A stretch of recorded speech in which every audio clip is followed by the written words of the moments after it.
Jepang kembali meresmikan kapal selam baru yang bernama Tiger. Kantor berita Jepang Kyodo melaporkan Angkatan Laut Bela Diri Jepang (MSDF) akan mengoperasikannya pada Maret 2022. Kapal tempur seberat 3.000 ton itu menjadi kapal Jepang yang ke-22. Kapal yang dibangun oleh Mitsubishi Heavy Industries Ltd.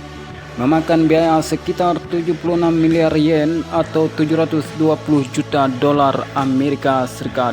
Duit semua itu, bos.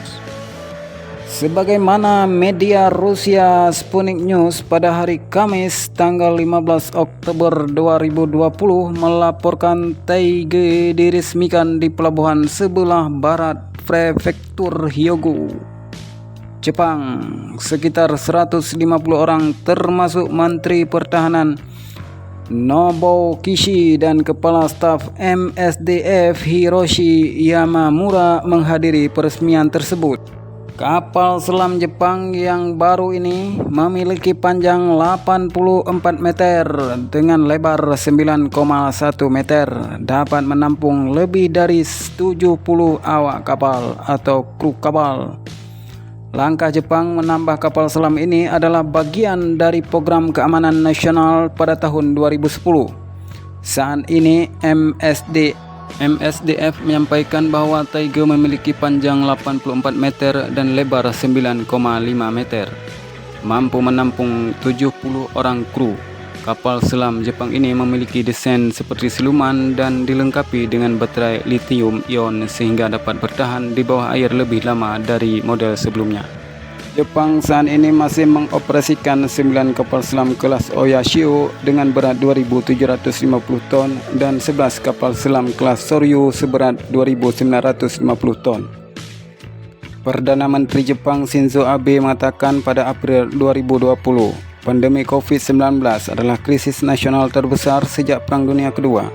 Saat itu, banyak yang secara luas mengabaikan fakta bahwa hanya beberapa minggu sebelumnya, pemerintahan Abe meloloskan anggaran pertahanan terbesar negara itu sejak akhir Perang Dunia Kedua. Japanese Deed atau Parlemen Jepang menyetujui anggaran pertahanan sebesar 46,3 miliar dolar pada Maret 2020 yang dipenuhi dengan alokasi untuk rudal anti kapal hipersonik baru dan peningkatan kapal induk yang akan memungkinkan untuk membawa pesawat tempur siluman Lockheed Martin F-35B. Pengeluaran terkait pertahanan di Jepang secara tradisional bertujuan terutama untuk melindungi diri dari ancaman nuklir negara tetangga Korea Utara.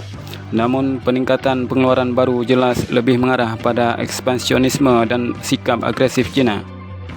Seiring Amerika Serikat meningkatkan ancaman yang diilhami pandemi COVID-19 terhadap China dan menjadi peningkatan kekhawatiran kemungkinan konflik bersenjata, banyak analis strategi berspekulasi pergeseran dengan menguntungkan China karena kekuatan dan kemampuan militernya yang meningkat dengan cepat. Namun perhitungan itu seringkali mengabaikan kemajuan militer Jepang yang terjadi secara diam-diam dan dukungan yang dapat diberikannya kepada Amerika dalam skenario potensi konflik. Dukungan itu termasuk melalui sistem senjata baru yang dirancang khusus untuk melawan aset militer era baru China termasuk kapal induk. Rudal anti kapal hipersonik baru Jepang yang secara khusus dirancang untuk menimbulkan ancaman bagi kapal induk China di Laut Cina Timur dan Laut Cina Selatan. Rudal tersebut yang dianggap memenuhi syarat sebagai pengubah permainan oleh jajaran pejabat tinggi pertahanan Jepang dapat meluncur dengan kecepatan tinggi dan mengikuti pola yang kompleks sehingga sulit untuk dicegat dengan perisai anti rudal yang ada saat ini. Ketika rudal itu akhirnya mulai digunakan, Jepang akan menjadi negara keempat di dunia setelah Amerika Serikat, Rusia, dan China yang dipersenjatai dengan teknologi senjata luncur hipersonik. Pengeluaran baru militer Jepang juga akan digunakan untuk mengerahkan kapal induk pertama Jepang sejak Perang Dunia Kedua serta meningkatkan keamanan ruang angkasa termasuk melalui penelitian untuk menggunakan gelombang elektronik untuk mengganggu sistem komunikasi yang kemungkinan merujuk kepada China. Kapasitas Angkatan Laut Jepang yang diperkuat akan meningkatkannya untuk memantau dari pulau-pulau utama dan terluarnya, bahkan melarang pasukan Angkatan Laut Cina untuk keluar dari Laut Kuning ke Samudra Pasifik dalam skenario potensi konflik. Secara hukum, pasukan bela diri Jepang SDF masih tidak diizinkan untuk mempertahankan angkatan bersenjata dengan potensi perang, namun sejak dibentuk pada tahun 1954, SDF diam-diam tumbuh menjadi salah satu militer paling kuat di dunia.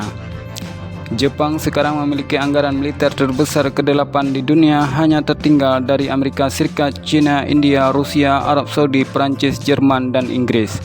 Menurut wadah pemikir Stockholm International Peace Research Institute, SDF kini memiliki hampir 250.000 personil aktif serta dilengkapi dengan persenjataan dan teknologi terbaru yang diperoleh terutama dari Amerika Serikat. Persenjataan itu termasuk berbagai macam rudal, pesawat tempur dan helikopter, serta beberapa kapal selam diesel listrik paling canggih di dunia dan tank tempur buatan sendiri.